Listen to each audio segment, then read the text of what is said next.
என் தங்கப்பிள்ளையே, பங்குனி உத்திரத்தோடு கூடி வந்திருக்கின்ற இந்த பௌர்ணமியினுடைய திங்கள் கிழமையின் வெற்றி விடியலில் இந்த வராகியானவள் உன்னை அத்தனை மனமகிழ்ச்சியோடும் அத்தனை அதிசக்தி வாய்ந்த வாக்கோடும் சந்திக்க வந்திருக்கின்றேன். என் பிள்ளையே, எக்காரணம் கொண்டும் இந்த வாக்கு உனக்கு இன்று கிடைத்திருக்கும் பட்சத்தில் அதை நீ தவிர்த்து விடாதே. ஏனென்றால் உன்னுடைய இல்லத்தில் அதிசக்தி வாய்ந்ததொரு மாற்றத்தை ஏற்படுத்தக்கூடிய ஒரு முக்கியமான விஷயத்தை அம்மா கொண்டு வந்திருக்கின்றேன். நான் சொல்கின்ற இந்த நீரை இன்று உன் இல்லம் முழுவதும் நீ தெளித்து விட வேண்டும். என் குழந்தையே, இன்றைய நாளானது பங்குனி மாதத்தினுடைய உத்திர நட்சத்திரம் வந்திருக்கின்ற நாள். அதாவது மாதத்தினுடைய 12வது மாதமான பங்குனி மாதமும் நட்சத்திரங்களில் 12வது நட்சத்திரமான உத்திரம் நட்சத்திரமும் சேர்ந்து வந்திருப்பதுதான் பங்குனி உத்திரம் என்று நாம் கொண்டாடுகின்றோம். என் குழந்தையே, இந்த நாள் முருகப்பெருமானுக்கு மிகவும் உகந்த நாள் அல்லவா? என் பிள்ளை, இன்று அவருக்கு பூஜைகள் செய்கின்ற நேரத்தில் அம்மா சொல்கின்ற இந்த நீரை தயாரித்து உன்னுடைய பூஜை அறையில் வைத்துவிட்டு இன்று சந்திர கிரகணம் முடிந்த பிறகு இந்த நீரை உன் இல்லம் முழுக்க நீ தெளித்து விட்டு விட வேண்டும்.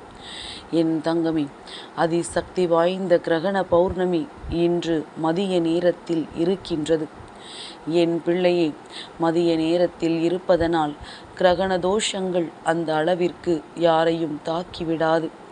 ஆனாலும் தோஷங்கள் இருப்பது போன்ற உணர்வுகள் சிலருக்கு எப்பொழுதுமே இருந்து கொண்டிருப்பதனால் நான் சொல்கின்ற இந்த நீரை உன் இல்லம் முழுவதும் தெளித்து விட்டால் சாதாரணமாகவே உனக்கு இருக்கின்ற அத்தனை பிரச்சனைகளும் உன்னை விட்டு நீங்கிவிடும். என் குழந்தையே, 100 ஆண்டுகளுக்கு பிறகு வருகின்ற இந்த சந்திர கிரகணமானது, அதாவது பங்குனி உத்திரத்தோடு சேர்ந்து வருகின்ற இந்த சந்திர கிரகணமானது இன்று காலை 10:23 தொடங்கி மாலை 3:02 வரை நீடிக்கின்றது. அதாவது குறைந்தது ஒரு 4 மணி நேரம் சந்திர கிரகணம் நீடிக்கின்றது. என் பிள்ளையே, இந்த 4 மணி நேரம் நான் சொல்கின்ற இந்த நீரை உன்னுடைய பூஜை அறையில் வைத்துவிட்டு 3:02 பிறகு, அதாவது சந்திர கிரகணம் முடிந்த பிறகு அந்த நீரை உன்னுடைய இல்லம் முழுக்க நீ தெளித்து விட்டு விட வேண்டும். அதிசக்தி வாய்ந்த விஷயத்தை என் குழந்தை இன்று தவற விட்டு விடக்கூடாது என்பதற்காகத்தான் அதிகாலையிலேயே உனக்கு வெற்றி வாக்கினில் இந்த செய்தியினை நான் கொண்டு வந்திருக்கின்றேன். என் குழந்தை, இப்பொழுது அம்மா சொல்கின்ற விஷயங்களை எல்லாம் சரியாக மனதிற்குள் பதிய வைத்துக்கொள். ஒரு சொம்பில் நீரை எடுத்துக்கொள். அதற்கு முன்பாக அந்த சொம்பை சுற்றிலும் சந்தனம் குங்குமமும் மஞ்சள் குங்குமம் வைத்துவிட்டு அதில் நீரை நிரப்பி வைத்து அதற்குள் நீ போட வேண்டிய பொருட்கள் என்னென்னவென்று அம்மா இப்பொழுது சொல்கின்றேன். என் பிள்ளையே, அதற்குள்ளாக முதலில் கொஞ்சம் கல் உப்பு, அதோடு கொஞ்சம் மஞ்சள் பொடி, 2 ஏலக்காய், 2 கிராம்பு, அதன் பிறகு இதனுள் கொஞ்சம் பச்சை கற்பூரம், கொஞ்சம் வேப்பிலை, அதோடு சேர்ந்து ஒரு எலுமிச்சை பழம், இவ்வளவையும் அந்த தண்ணீருள் மிதக்க விட்ட பிறகு அதன் மேல் 4 மாவிலைகளை அல்லது 5 மாவிலைகளை சுற்றி வைத்துவிட்டு நடுவினுள் தேங்காய் வைத்து நீ கலசம் போல தயார் செய்து அங்கே முருகர் படத்திற்கு முன்னால் வைத்தாலும் சரி, பூஜை அறையில் நீ அனைத்து தெய்வங்களுக்கு முன்னால் வைத்தாலும் சரி. என் பிள்ளையே, கலசம் வைக்கின்ற பழக்கம் உனக்கு இல்லை என்றால் இந்த நீரை தயார் செய்து அப்படியே பூஜை அறையில் வைத்துவிடு. என் தங்கமே, இதனினுடைய அனைத்தும் சேர்ந்து இந்த நீரை அதிசக்தி வாய்ந்த நீராக மாற்றப் போகின்றது.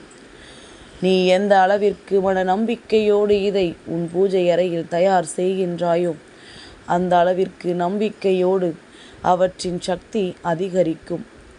பூஜை அறையில் இவற்றினுடைய சக்தி அதிகரித்த பிறகு சந்திர கிரகணம் முடிந்த பிறகு, அதாவது மாலை 3:02 பிறகு இந்த நீரை எடுத்துக்கொண்டு உன்னுடைய இல்லம் முழுக்க நீ தெளித்து விட்டுவிட வேண்டும்.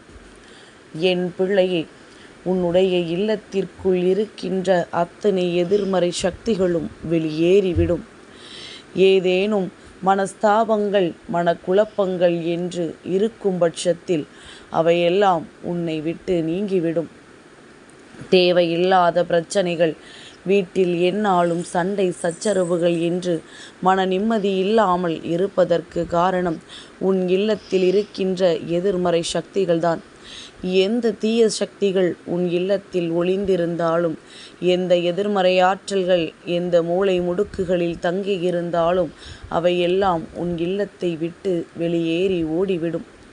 தோஷங்கள் ஏதேனும் இருக்கும் பட்சத்தில் அவையெல்லாம் நிவர்த்தியாகும். என் குழந்தையே, உனக்கு ஒரு விஷயத்தை தெளிவாக புரிந்து கொள். இன்று உன்னுடைய வாழ்க்கையில் சில விஷயங்கள் நடக்க வேண்டும் என்று இருந்தால் அதை யாராலும் தடுத்து நிறுத்த முடியாது. ஆனால் ஒன்று, எல்லா விஷயங்களையும் உன்னால் யோசித்து நிச்சயமாக செய்ய முடியும். எது நமக்கு நல்லது, எது நமக்கு கெடுதல் என்று புரிந்து உன்னால் எல்லாவற்றையும் முன்கூட்டியே தடுத்து நிறுத்த முடியும். நீ செய்கின்ற செயலாக இருக்கும் பட்சத்தில் அதை தடுத்து நிறுத்துவதற்கும் செய்யாமல் விட்டு விடுவதற்கும் உனக்கு நிச்சயமாக எல்லா விதமான தகுதிகளும் இருக்கின்றது என்பதனை புரிந்து கொண்டு, என் பிள்ளை, தவறு என்று தெரிந்துவிட்டால் அதை ஒரு நாளும் செய்து விடாதே. மீண்டும் அந்த பாவத்தை போக்குவதற்காக பரிகாரங்களையும் தெய்வங்களையும் நீ வணங்க வேண்டி இருக்கும் என்பதனை புரிந்து கொள். என் பிள்ளை, ஒரு விஷயம் இன்று உன் வாழ்க்கையில் மிகப்பெரிய மாற்றத்தை ஏற்படுத்தி கொடுக்கப் போகின்றது. அது என்ன விஷயம் என்றால், நீ இன்று தெய்வத்தை வழிபடும் பொழுது செய்கின்ற ஒவ்வொரு செயல்களும் உன்னுடைய எதிர்காலத்தை உனக்கு தீர்மானித்து கொடுக்கப் போகின்றது. கடமைக்கே என்று தெய்வத்தை ஒரு நாளும் வணங்கக்கூடாது. இந்த நாளில் தெய்வத்தை வணங்க வேண்டுமே என்று நினைத்து வணங்கக்கூடாது. செல்ல முடியாத சூழ்நிலை இருந்தாலும் நேரில் சென்று வணங்க வேண்டும் என்று நினைத்து கொண்டு நீ இங்கிருந்து சென்று அங்கே பெரிதாக மனதில் எந்த ஈடுபாடும் இல்லாமல் தெய்வத்தை வணங்குவதில் எந்த பலனும் இல்லை என்பதை என் குழந்தை நீ புரிந்து கொள்ள வேண்டும். எங்கிருந்தாலும் சரி, மனதிற்குள் முழு நம்பிக்கையோடும் உண்மையான அன்போடும் நீ தெய்வத்தை நினைத்து விட்டாலே போதும். உன்னுடைய வாழ்க்கையில் எல்லாமே உனக்கு நல்லதாகவே நடந்துவிடும். என் தங்கமே, யாரோ ஒருவர் உன் வாழ்க்கையை கெடுக்க வேண்டும் என்று நினைக்கிறார் என்றால் அதற்கு நீ கொடுக்க வேண்டிய பதிலடி, அவர்கள் வாழ்க்கையை கெடுக்கின்றார்கள், நானும் வாழ்க்கையில் அப்படியே ஆகிவிட்டேன் என்று சொல்வது கிடையாது. அவர்கள் அப்படி செய்ய நினைத்தார்கள், ஆனால் நான் என் வாழ்க்கையை வாழ்ந்து காட்டிவிட்டேன் என்று நீ சொல்ல வேண்டும். என் பிள்ளையே, இந்த வாழ்க்கை உனக்கு வாழ்வதற்காக மட்டும்தான் என்பதனை உணர்ந்து கொண்டால் எந்த பிரச்சனைகளும் உனக்கு பெரிதாக தோன்றாது.